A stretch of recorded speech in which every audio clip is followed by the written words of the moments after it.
दोस्तों, चाइना का स्पेसक्राफ्ट जो चांद की तरफ जा रहा है उसे चांगा 6 मून मिशन कहते हैं। पाकिस्तान ने भी अपना सैटेलाइट चांद की तरफ भेज दिया है, लेकिन इसको समझने के लिए हमें चाइना के चांगा 6 मून मिशन को समझना होगा।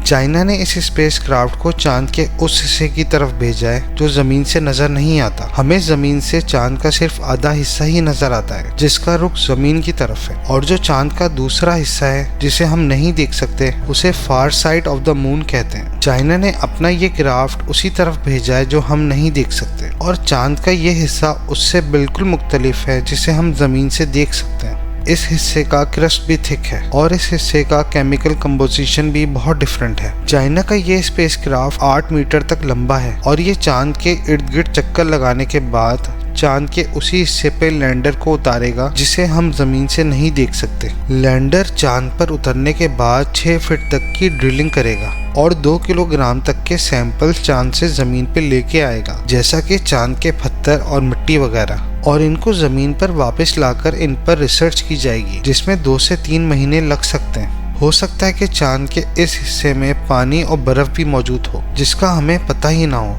इसलिए ये मिशन बहुत ही ज्यादा इम्पोर्टेंट है। इसके अलावा चाइना का इरादा है कि वो 2030 तक चांद पर एस्ट्रोनॉट्स भेजेगा और 2035 तक रशिया के साथ मिलकर चांद पर रिसर्च सेंटर बनाएगा। अभी अमेरिका और चाइना के दरमियान चांद के साउथ पोल पर बेस बनाने का कंपटीशन चल रहा है। दोस्तों, अब हम बात करते हैं पाकिस्तान की उस सैटेलाइट के बारे में जो चांद की तरफ भेजी गई है, जिसे आइस क्यूब क्यू या फिर आइस क्यूब कमर कहते हैं। ये satellite Pakistan institute of space technology, Sparco space agency और चाइना के शंघाई यूनिवर्सिटी ने मिलकर तैयार किया है। ये सैटेलाइट क्यूब सैटेलाइट कहलाती है क्योंकि इसका साइज बहुत ही छोटा है। पाकिस्तान की ये सैटेलाइट दरअसल चाइना के उसी स्पेसक्राफ्ट में मौजूद है जो चांद की तरफ भेजा गया है, जिसके बारे में हमने अभी इस वीडियो में बात की है। इस सैटेलाइट का वजन 7 किलोग्राम तक है और इसके अंदर 2 ऑप्टिकल कैमरे लगे हुए हैं जो चांद के सरफेस की तस्वीरें लेंगे, जिसके बाद पाकिस्तान के पास भी चांद की अपनी सैटेलाइट इमेजेस होंगी। ये सैटेलाइट चांद के इर्द गिर्द चक्कर लगाएगा और उसके बाद चांद से सैंपल जमीन पर लेके आएगा। चाइना के इस स्पेसक्राफ्ट में पाकिस्तान के अलावा फ्रांस, इटली और स्वीडन के भी साइंटिफिक इंस्ट्रूमेंट्स मौजूद हैं।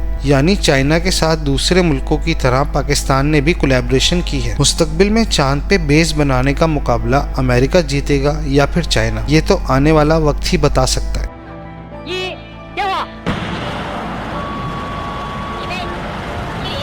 उम्मीद करते हैं कि फ़ानी ज़िंदगी की ये वीडियो भी आपको दूसरी वीडियोस की तरह बहुत अच्छी लगी होगी।